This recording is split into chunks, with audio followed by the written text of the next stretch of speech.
Court अपने order में लिखती है कि सीमा हैदर के बच्चे 6 साल से कम उम्र के हैं और उनका यहाँ सीमा हैदर के अलावा कोई भी नहीं है। उसमें बेल ऑर्डर में भी बाकायदा नाम सीमा सचिन नहीं, सीमा हैदर बनाम सरकार लिखा गया है।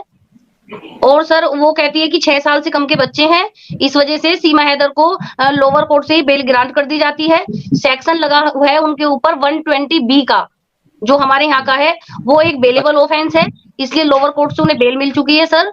और ये इसमें 5 साल तक की सजा है। उनके ऊपर सिर्फ कॉन्स्पिरेसी का मतलब एलिगेशन लगा है, पुलिस ने कोई भी उनके ऊपर हीनियस धाराएं नहीं लगाई, इसलिए लोअर कोर्ट से उन्हें बेल मिल चुकी है।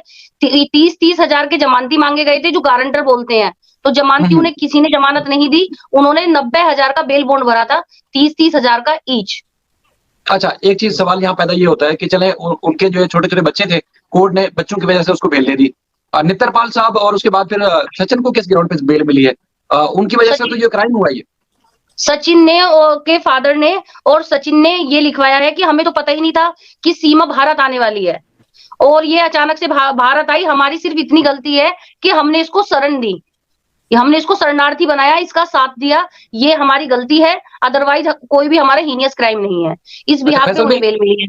फैसल भाई, आप ये जानकर हैरान हो होंगे, यानी कि मीडिया पे आप इतने अरसे से फॉलो कर रहे होंगे, हमारे जितने भी व्यूअर्स हैं वो फॉलो कर रहे थे कि देखें जी सचिन क्या कह रहा था, सचिन के वालिद ने क्या कहा, सीमा क्या कह रही थी कि 3 साल से था और उसने मुझे सारा रास्ता बताया और मैं इस तरह पहुंची, कोर्ट में जाके क्या झूठ बोला गया तीनों की तरफ से।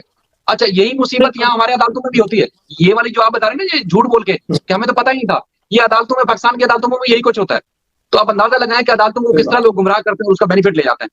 और सर सीमा के सेंटिमेंटल को देखते हुए ये बेल ग्रांट की गई है। और सर जैसे हमने पता किया है, अब कुछ वकीलों से बात की है, बेल ऑर्डर को देखा, एफआईआर को देखा, पुलिस ने कुछ भी हीनियस धाराएं, आर्टिकल, सेक्शन कुछ भी नहीं लगाए।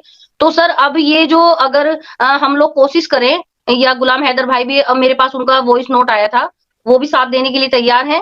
तो उसके लिए क्या है सर, ये केस 2 महीने भी कोर्ट में नहीं टिक पाएगा, गुलाम हैदर जी के बच्चे डिपोर्ट हो जाएंगे, क्योंकि इसमें कुछ ऐसा है ही नहीं। एफआईआर के बिहाफ पे केस लड़ा जाता है, आपके वहां भी चार्जशीट और एफआईआर के बिहाफ पे केस लड़ा जाता होगा पाकिस्तान के अंदर, तो उसमें तो कुछ भी ऐसा नहीं है, उसमें तो सिर्फ बच्चों की जो मेंटल कंडीशन है वो दिखानी है, और सर बच्चों का जो फ्यूचर कहाँ है वो दिखाना है कि उन्हें सिटीजनशिप नहीं मिलेगी, बच्चों का फ्यूचर स्पॉइल हो रहा है, सफर कर रहे हैं बच्चे। 2 महीने भी केस रन नहीं करेगा कोर्ट के अंदर।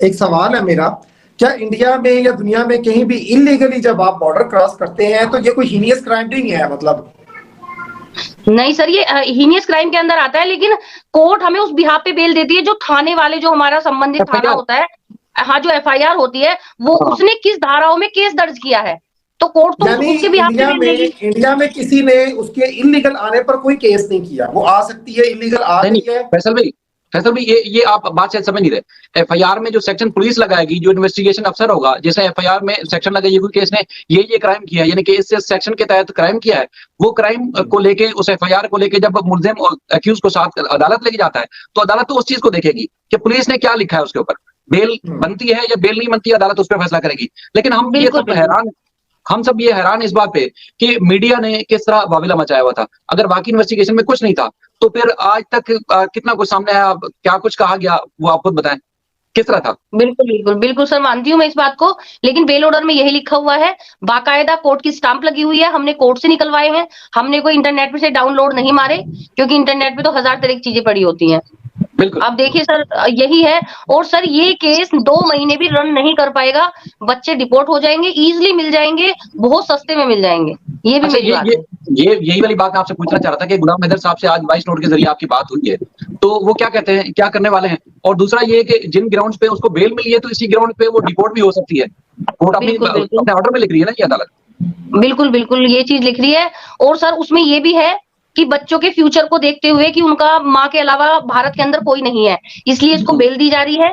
और बशर्ते ये है कि सीमा हैदर, जब तक ये केस चलेगा तब तक भारत को, मतलब कोर्ट को बिना इत्तला कराए वो भारत से बाहर नहीं जाएगी, इस शर्त पे उसे वो बेल आउट हुई है सर। और सर अगर अब ये कहना है हमारे यहाँ एडवोकेट का कि अगर बच्चों के, मतलब सीमा हैदर के सेंटिमेंटल को देखते हुए कोर्ट उसको बेल ग्रांट कर सकता है, तो बच्चों के फ्यूचर को देखते हुए तो बच्चों को डिपोर्ट भी कर सकता है।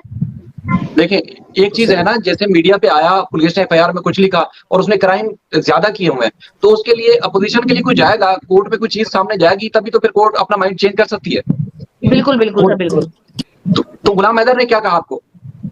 गुलाम हैदर जी ने कहा कि मैं आपके साथ लाइव आना चाहता हूँ, ऐसे बहुत थैंक यू बोल रहे थे वो। और अभी वो थोड़ी देर में लाइव आने वाले हैं और 5-10 मिनट की लाइव होगी, उसके बाद मैं आपको दोबारा से ज्वाइन करूंगी सर। वो जो भी मुझे अपडेट देते हैं मैं आपको तुरंत से बताती हूँ। आपने आपने ये वाली बात पे देखिए, लाइव और इस बात पे कि एक्शन क्या होना चाहिए, आपने इस बात पे उनको पाबंद करना है कि देखिए हम आपसे बिल्कुल। पैसे नहीं मांग रहे, हम तो आपको सर्विस नहीं दे नहीं रहे नहीं, हैं, वो सर्विस बच्चों के बिल्कुल लिए दे रहे हैं।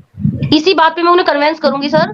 एक बार वो हमें पावर ऑफ अटॉर्नी दे दे, हमें अथॉरिटी दे दे कि हम उनके हाँ, बच्चों के लिए यहाँ भारत में लड़ सकते हैं, तो मैं उन्हें कन्विंस करूंगी। Then after I will tell you. तो सर मैं थोड़ी देर के बाद मिलती हूँ आपसे। चले चले आप जाए चले। ओके। आप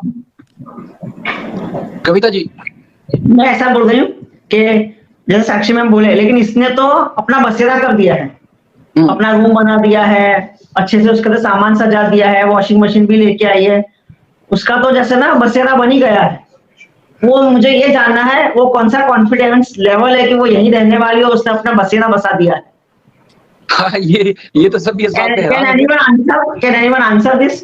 मेरा जी जल रहा था उसका बसेरा देख के सर। यही बात एक तरह से यही बात हम सब कर रहे हैं ना कि अगर वो ये हरकतें ना करती तो लोगों के सेंटीमेंट इतना ना जुड़ते उसके साथ, इस केस के साथ, शायद गुलाम हैदर की तरफ भी लोगों की इतनी हमदर्दी ना जाती।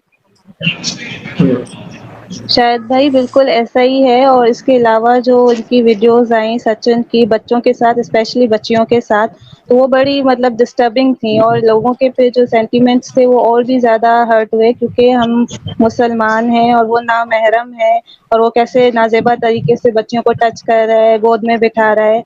ये मतलब इस चीज़ को हम अभी भी कंडेम करते हैं और अभी भी इंडियन गवर्नमेंट से मुतालबा करते हैं कि बच्चों को सेफ हाउस में रखें जब तक चीज़ें डिसाइड नहीं हो जाती हैं, जब तक केस डिसाइड नहीं हो जाता है और जब तक गुलाम हैदर की काउंसिल वहाँ पे कोई एक्शन इनिशिएट नहीं कर देते हैं। क्योंकि आप जब ये दावा करते हैं कि हम चाइल्ड प्रोटेक्शन करेंगे, आप अदालतें बना लेते हैं फैसल भाई, उनके यहाँ तो इंडिया के पास स्पेशल कोर्ट्स हैं जो कि बच्चों के साथ नाजेबा हरकतें करने कोई रिपोर्ट होता है तो वहाँ पे वो केस चलाते हैं। फिर उसकी भी एसओपीज हैं कि बच्चों से हार्श सवाल नहीं करने, उनकी आइडेंटिटी को रिवील नहीं करना है और उनसे प्यार मोहब्बत से कम कम बुलाना है वहाँ पे। जाहिर है आप बच्चे से क्वेश्चनिंग करेंगे तो उसमें 1 या 2 दफा से ज्यादा आप बच्चे को बुला नहीं सकते और ट्रायल भी एक लिमिट टाइम में आप खत्म करके उस बंदे को आप सजा देंगे।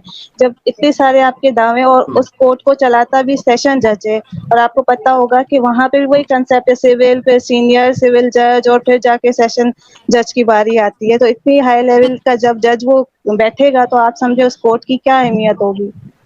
तो उसके बावजूद वहाँ पे अगर ये पाकिस्तानी बच्चों के साथ काम हो रहा है, देखिए बच्चे तो इलीगली नहीं गए ना, उनको तो ट्रैफिक किया गया है, इलीगली तो उनकी मदर गई हैं, तो उसको तो आप छोड़ ही देना, लेकिन बच्चों को तो प्रोटेक्ट करें।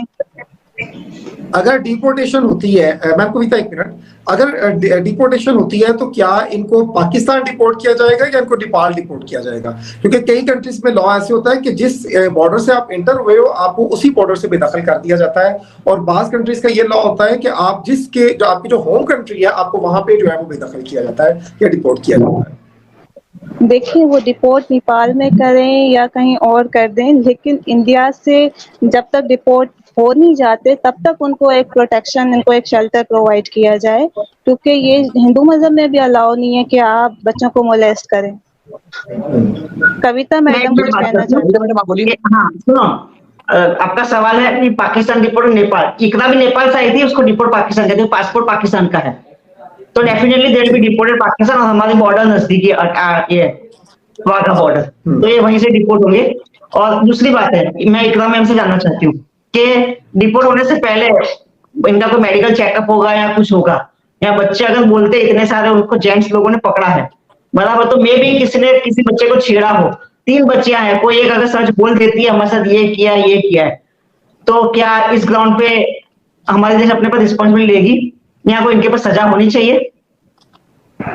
देखिए कविता मैडम, मैं वही बात कर रही हूँ, इंडिया के पास स्पेशल कोर्ट्स भी मौजूद हैं, फिर उनको कॉग्निजेंस लेनी चाहिए, क्योंकि बच्चे अभी वहाँ पे साक्षी मैडम के एक लाइव थी शायद कल थी, तो वहाँ पे वो कहते कि लॉ इम्प्लीमेंट नहीं होगा क्योंकि ये इलीगल माइग्रेंट्स हैं। तो हम ये कहते हैं बच्चे तो इलीगल इमिग्रेंट्स नहीं है, उनको तो ट्रैफिक किया गया है, या चले अल्लाह ना करे कोई टूरिस्ट इंडिया के अंदर आता है, बहुत सारी जगह है वहाँ, उसके साथ कोई हादसा हो जाता है तो क्या इंडियन गवर्नमेंट एक्शन नहीं लेगी? भले वो इलीगल है, भले वो इलीगल है, पर आज गवर्नमेंट ने उनको रखा हुआ है, they are allowed to stay. तो ये गवर्नमेंट की रिस्पॉन्सिबिलिटी है, where they are staying they should be in a safe environment.